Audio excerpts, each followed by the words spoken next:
ఓం నమో నారాయణాయ. వారాహి అమ్మకు నమస్కారం చేసుకుంటూ అమ్మవారి దయ ఆమె చల్లని చూపులు మనందరిపై ఉండాలి అని చెప్పి మనస్ఫూర్తిగా కోరుకుంటూ ఈరోజుటి వీడియో స్టార్ట్ చేస్తున్నాను ఫ్రెండ్స్. ఇక ఈరోజు వీడియోలో మనం చూడబోయేది ఏంటి అంటే అమ్మవారి వాగ్దానం. అమ్మవారి వాగ్దానంగా వారాహి అమ్మ మనకు అందించేటువంటి సందేశం ఏంటి అంటే, బిడ్డ ఆలస్యం చేయకుండా ఒక్కసారి ఈ ఉత్తరాన్ని చూడు బిడ్డ. ఈ క్షణంలో నిన్ను బాధ పెట్టిన వారి ఆటను నేను కట్టిస్తాను. వెంటనే ఇది తీసి చూస్తే నీకే అర్థమవుతుంది అసలు ఈ వారాహి అమ్మ నీకు ఏం చెప్పబోతుంది, ఈ ఉత్తరంలో ఏముంది అనే విషయం నీకు అర్థమవ్వాలి అంటే వెంటనే ఈ క్షణంలో ఈ ఉత్తరం తెరిచి ఈ నా వాగ్దానాన్ని వినుబిడ్డ అని చెప్పి వారాహి అమ్మ చెప్పే ముందుగా అమ్మ వాగ్దానాన్ని వినే ముందు ఒక్కసారి మనకు బాగా తెలిసినటువంటి గురువుగారు వారాహి అమ్మవారి ఆశీస్సులతో జ్యోతిష్యం చెప్తున్నారు. వశీకరణ స్పెషలిస్ట్ గురూజీ సుబ్రహ్మణ్యం రాజు గారు. Contact number 7075662225. ఈ గురువుగారు చెప్పింది చెప్పినట్లుగా జరిగింది. భార్యాభర్తల మధ్య ఎలాంటి గొడవలున్నా, విదేశీ ప్రయాణం ఆలస్యం అవుతున్నా, ప్రేమ పెళ్లి సంతానం లేకపోవటం, కోర్టు సమస్యలు, గృహము మరియు కుటుంబ సమస్యలు, ధనం నిలకడగా లేకపోవటం, నమ్మిన వ్యక్తి మోసం చేయటం, స్త్రీలకు పురుషులకు సంబంధించిన గుప్త సమస్యలు ఎటువంటివైనా సరే రోజుల్లో పరిష్కారం చేయబడను. మీరు ఎంతోమంది దగ్గర జ్యోతిష్యం చెప్పించుకొని పరిష్కారాలు చేయించుకొని నిరాశ చెంది ఉన్నట్లయితే ఒక్కసారి ఆదికొండ దేవతలైన కోయరాజు గారికి కాల్ చేయండి.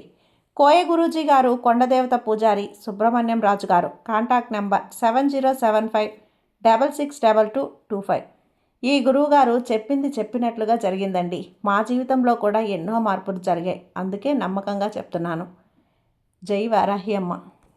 ఇక వీడియోలోకి వచ్చేస్తే, బిడ్డ చూస్తూ ఉన్నావు కదా, ఈ లేఖలో అసలు వారాహి అమ్మ ఏం తీసుకొచ్చింది, ఏం రాసి తీసుకొచ్చింది అనేది ఒక్క క్షణం కూడా ఏమాత్రం ఆలస్యం చేయకుండా వెంటనే ఈ ఉత్తరాన్ని తీసి చూడు. నీకోసం ఇందులో ఏముందో ఈ అమ్మ మాటల్లో స్వయంగా తెలుసుకో అమ్మా. బిడ్డ ఇలా చూడు, నిన్ను బాధ పెడుతున్న వాళ్ళందరి ఆట నేను కట్టించడం నేను ఈ వారాహి అమ్మగా సిద్ధంగా ఉన్నాను. అది ఎలానో నువ్వు ఖచ్చితంగా విని తెలుసుకోవాల్సిందే. ఇంతకాలం ఎప్పుడు నీకు ఎవరైతే ద్రోహం చేశారో, ఎవరైతే నిన్ను, నీ మనసును, నీ కుటుంబాన్ని బాధ కలిగించే మాటలంటున్నారో, ఎవరైతే నిన్ను నలుగురిలో అవమానాలకు గురి చేశారో వాళ్ళందరినీ కూడా నేను శిక్షిస్తాను. నిజమా అమ్మా? నిజంగా నాకు నువ్వు చెప్తున్నావా? ఇంత అభయాన్ని నాకు ఇస్తున్నావా అంటే, అవును బిడ్డ, వాళ్ళ మాటలతో కానీ చేష్టలతో కానీ నిన్ను కన్నీరు మున్నీరుగా బాధ పెట్టిన వాళ్ళెవ్వరినీ కూడా వదిలిపెట్టే సమస్య లేదు. ఇక అలాంటి వాళ్ళని నేనేం చేయబోతున్నానో, వాళ్ళకి తగ్గ శిక్ష ఏ విధంగా వేయబోతున్నానో నువ్వు తెలుసుకోవాలి అంటే ఖచ్చితంగా నువ్వు ఈ క్షణం ఈ ఉత్తరాన్ని తీసి చూడాల్సిందే. నీ మనసును ఎప్పుడైనా నిబ్బరం చేసుకో. నీ జీవితాన్ని నేను మారుస్తాను. ఎవరి మాటల వల్ల అయితే నువ్వు అవమానపడ్డావో, ఎవరి మాటల వల్ల అయితే నువ్వు బాధపడ్డావో నాకు అన్నీ తెలుసు. అందుకే ఈ వారాహి అమ్మ నీ కోసం ఈ సందేశాన్ని తీసుకొచ్చాను. నా బిడ్డలందరూ కూడా సంతోషంగా ఉండాలి అనే ఈ వాగ్దానాన్ని నేను ఈరోజు తీసుకొచ్చానమ్మా. హాయిగా ప్రశాంతంగా విను.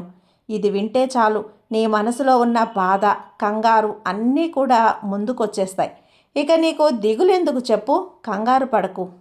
కొండంత అండగా ఈ వారాహి అమ్మ నీకుండగా నిన్ను బాధ పెట్టిన వాళ్ళని చూసుకునే బాధ్యత నాది. ఇక నువ్వు బాధపడాల్సిన పని లేదు. ధైర్యంగా ఉండు. నీ జీవితంలో జరిగే ప్రతి ఒక్క విషయం కూడా నాకు తెలుసు. అన్నింటినీ నేను మారుస్తాను. అలాగే నీ జీవితాన్ని కూడా నేను మార్చబోతున్నానమ్మా. ఇక నువ్వు సంతోషంగా ఉండు. ఈ ఉత్తరంలో నీకోసం నేనేం తీసుకొచ్చానో నువ్వు విన్నావు కదా. నువ్వు ఒక్కసారి మనస్ఫూర్తిగా నన్ను తలుచుకొని ఈ అమ్మ రూపాన్ని స్మరించు.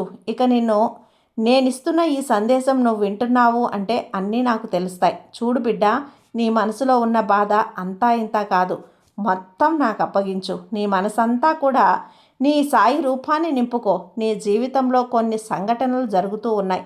ఒక్కొక్క దానికైతే నీ జీవితంలో అసలు నీ జీవితమే తలకిందలైపోతుంది. ఇలా ఎన్నిసార్లు వచ్చావు కదా. ఈ క్షణాలన్నీ, ఈ మాటలన్నీ, ఈ సందేశాన్ని నువ్వు వింటున్నావు అంటే నీ మనసు నిండా హాయిగా ఉంటుంది. ఈరోజు నీ కన్నీళ్ళన్నీ కూడా శాశ్వతంగా దూరం చేయబోతున్నాను. ఎవరు నిన్ను బాధ పెట్టారో, నిన్ను అవమానాలకు గురి చేశారో వాళ్ళ పేర్లన్నీ ఒక్కసారి తలుచుకో. ఇక ఈ క్షణమే నిర్లక్ష్యం చేయకుండా ఈరోజు నీకు తెలియనటువంటి ఎన్నో రహస్యాలను అన్నింటినీ నీకు తెలియజేయబోతున్నాను. ఇక నువ్వు ఏమాత్రం కూడా అశ్రద్ధ చేయొద్దు. నీ కంటపడిన వెంటనే ఈ ఉత్తరాన్ని నువ్వు ఒక్కసారి తెరిచి చూడు. నీకోసం నీ వారాహి అమ్మ తీసుకొచ్చిన ఈ వాగ్దానం నీకు ఖచ్చితంగా అర్థమవుతుంది. నువ్వొక బిడ్డగా, నువ్వొక నా బిడ్డవమ్మా. నీ తల్లిగా నేను నీకోసం తెచ్చిందే ఇది. నీ జీవితాన్ని మార్చడం నీకోసమే ఈ సందేశాన్ని తీసుకొచ్చాను. ఇదిగో ఇప్పుడు ఈ నా మాటలు వింటూ కూడా కాస్త కంగారుగా, భయంగా ఏదో జరిగిపోతున్నట్లుగా నీకుంది కదూ. ఇక అన్ని భయాలు, ఆందోళనలు నేను దూరం చేస్తాను. నీ వారాహి అమ్మ నీకు మాట ఇస్తున్నాను. బిడ్డ, నీకు ఎవరు మోసం చేయబోతున్నారో, ఎవరు కీడు తలపెట్టబోతున్నారో అన్నీ నాకు తెలుసు. అలానే నీకు తెలుసు ఎవరు నీకు నష్టం చేశారో, ఎవరు నీ మనసు గాయపరిచారో అన్నీ కూడా నేను తెలుసుకున్నానమ్మా. ఏదైనా సరే తల్లి, నీకంతా మంచే జరిగేలా చేస్తాను. నువ్వు ఎవరినీ కూడా బాధ పెట్టింది లేదు. అలానే నాది అని అనుకున్న ప్రతీదీ, అది నీ వస్తువైనా బంధువైనా సరే, కాసేపటికి అది నీ నుంచి దూరమైపోతుంది కదా. అందుకే దేని మీద కూడా నువ్వు ఎక్కువ ప్రేమను పెంచుకోవద్దు, ఆశలు పెంచుకోవద్దు. నువ్వు ఏ ఉద్దేశంతో కూడా దగ్గరవుతున్నావు, ఏ ఉద్దేశంతో నాతో మాట్లాడుతున్నావు అనేది అర్థం చేసుకోలేక అయోమయ స్థితిలో ఉన్నావు. ఒక రకంగా చెప్పాలంటే నువ్వు ఏదో ఒక రకంగా జాగ్రత్తగానే నిన్ను నేను కాపాడుకుంటూ వచ్చానమ్మా. కానీ నువ్వు కాస్త జాగ్రత్తగా ఉండాల్సిన రోజులు. నీ చుట్టూ ఉన్నటువంటి మనుషులు నమ్మక ద్రోహులై నిన్ను ఎప్పుడూ కూడా ఏదో ఒక విషయంలో నీ మనసుని కష్టపెడుతూనే ఉన్నారు. వాళ్ళు అలా మాట్లాడడం వల్ల నాకు కూడా బాధేసిందమ్మా. ఇంత బాధ పెడుతున్నా సరే వారి గురించి నువ్వు ఎందుకు ఆలోచిస్తున్నావు చెప్పు. వారినే తెలుసుకుంటూ ఎందుకు నువ్వు ఈ విధంగా అయిపోతున్నావు? వాళ్ళని చూసి ఎందుకు భయపడుతున్నావు? బిడ్డా, నువ్వు ఎప్పుడూ కూడా దీనాతి దీనంగా బాధపడుతూ, ఆలోచిస్తూ, చింతిస్తూ ఉన్నావు కదా. అలాంటి శత్రువుల మధ్య నిన్ను ఏ రోజు ఎలా బయటపడేస్తానో, ఎలా వారికి బుద్ధి చెప్తానో నీకు తెలుసా? నీకు మోసం చేయటం తెలియదు. అసలు అది ఎలా ఉంటుందో కూడా తెలియదు. ఒకరి దగ్గర చేయి చాచడం రాదు. అలానే ఒకరిని బాధ పెట్టడం అంతకన్నా తెలియదు. మోసం చేయటమూ రాదు. ఇతరులు సంతోషంగా లేకపోతే వాళ్ళని చూస్తూ ఆనందంగా ఉండటం కూడా రాదు. నీ తెలివితేటలతో, రెక్కల కష్టంతో నీ జీవితంలో అంచెలంచెలుగా ఎదుగుతూ ఉన్నావు. నీకు ఉన్నా లేకపోయినా సరే సహాయం అనేది నువ్వు కోరిన వారికి వెంటనే చేస్తూ ఉన్నావు. నీకున్న దాంట్లోనే తింటావు. అలాంటి నిన్ను చూసి నవ్వేవాళ్ళు, నిన్ను చూసి అవమానాలకు గురి చేసేవాళ్ళు, నువ్వు బాగుంటే ఓర్వలేని వాళ్ళు, నీ దగ్గర ఉన్న దాంట్లో నువ్వు తృప్తి పడుతుంటే వాళ్ళు ఓర్వలేక ఏవేవో చేస్తూ ఉన్నారు కదా. ఇక వాళ్ళని నేను చూసుకుంటాను. నీ సంపాదనతో, నీ కష్టార్జితంతో, ఒక్క రూపాయితో అయినా సరే నువ్వు ఆనందంగా ఉంటున్నావు. అవును కదా. అందుకే తల్లి, నిన్ను చూసి వాళ్ళు ఈర్ష్య పడుతున్నారు, ద్వేషంగా చూస్తున్నారు. ఎందుకంటే వాళ్ళు నీలా ఉండలేకపోతున్నారు. ఎన్ని కోట్లు కూడబెట్టినా సరే మనశ్శాంతిగా లేక అల్లాడిపోతున్నారు. మరి నువ్వేమో ఒక్క రూపాయి ఉన్నా ప్రశాంతంగా గడిపేస్తున్నావు. అందుకే నువ్వంటే వాళ్ళకి ఈర్ష్య, అసూయ అన్నీ పెరుగుతున్నాయి. భయపడకు తల్లి, నీకు తోడుగా ఎవరూ లేరి అని అనుకోవద్దు. అమ్మ, అసలు వాళ్ళ గురించి నువ్వు పట్టించుకోవాల్సిన అవసరం కూడా లేదు. ఇదిగో ఇప్పుడు నీ చుట్టూ ఉన్న వాళ్ళంతా ఎలా ఉన్నారో తెలుసా? ఎవరు ఏమైనా నాకెందుకు, లేదు నేను బాగుంటే చాలు అన్న స్వార్థంతో ఉన్నారు. అలానే ఇతరుల్ని మోసం చేసి జీవిస్తున్నారు. ఏ వ్యక్తి అయితే ఎదుగుతున్నాడో, ఏ వ్యక్తి అయితే నలుగురిలో మంచి పేరు ప్రతిష్టలు సంపాదిస్తున్నాడో, ఏ వ్యక్తి అయితే సమస్యలకు చీకు చింత లేకుండా ఆనందంగా వారి కుటుంబంలో సంతోషంగా గడుపుతూ ఉంటారో, అలాంటి వ్యక్తులను చూసి ఈ లోకంలో ఎప్పుడూ కూడా ఈర్ష్య, ద్వేషాలు రగిలిపోతూ ఉంటాయి. ఇది సహజమే.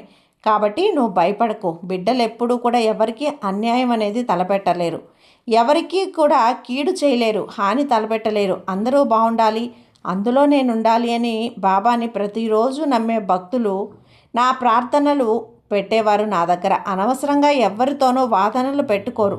ఒకవేళ నిన్ను ఎవరైనా ఏమైనా మౌనంగా అంటే మౌనంగా ఉంటావు.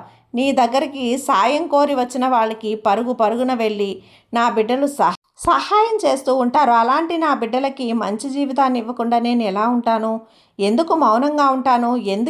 అందుకేనమ్మా నువ్వు చేస్తున్న పనుల్లో నీకు విజయం వచ్చేలా నేను చేయబోతున్నాను. నా బిడ్డలకి విజయాన్ని అందించబోతున్నాను. ఎన్ని ఆటంకాలు ఉన్నా సరే అన్నింటినీ మారుస్తాను. నీ చేతి రూపురేఖలు అన్నింటినీ కూడా మారుస్తాను తల్లి. నీ కళ్ళ ముందు నీ విజయం ఉండేలా చేస్తాను. ఎవరు కీడు కూడా నీకు తగలకుండా చూస్తాను. వాళ్ళందరినీ స్పష్టంగా నీ కళ్ళ ముందు ఉంచుతాను. పూర్తిగా ఈ వారాహి అమ్మ మీద విశ్వాసంతో ఉండు. నీకు అన్నీ కూడా విజయం వచ్చేలా నేను చేయబోతున్నాను. కాబట్టి నీవు ఈ భారం అనేది నాపై వేసే ఎలాంటి వాళ్ళు అనేది తప్పకుండా నీకు తెలియజేస్తాను. సంతోషంగా ఉండు. ఇది నువ్వు వింటున్నావు కదా, ఇక నీకు అన్నీ కూడా అర్థమైపోయాయని అనుకుంటున్నాను. ఇక నీకు అన్నీ అర్థమైనప్పుడు అసలు నీ చుట్టూ ఉన్నది ఎవరు, వాళ్ళు ఏం చేయబోతున్నారు, ఇలా అన్నీ కూడా చేసి నీకు తెలియజేస్తాను. ప్రతి పనిలో, ప్రతి మంచిలో, ప్రతి సంతోషంలో, గెలుపులో. సరే వారాహి అమ్మ, ఎప్పుడైనా సరే నువ్వు బయటపడకు తల్లి. నీ జీవితాన్ని మంచిగా చక్కదిద్ది నువ్వు సంతోషంగా ఉండేలా చేసే బాధ్యత ఈ వారాహి అమ్మది. ఇక నువ్వు హాయిగా ప్రశాంతంగా నిద్రపో, హాయిగా ప్రశాంతంగా ఉండు. కాబట్టి ఈ జీవితాన్ని నువ్వు బాబా మీద నమ్మకంతో గడుపు. నీకు అంతా మంచిగా జరుగుతుంది. నీ సాయి నీకు తోడుండగా నీకు భయం ఎందుకు చెప్పు. సర్వే జన సుఖినో భవంతు. జై వారాహి మాత.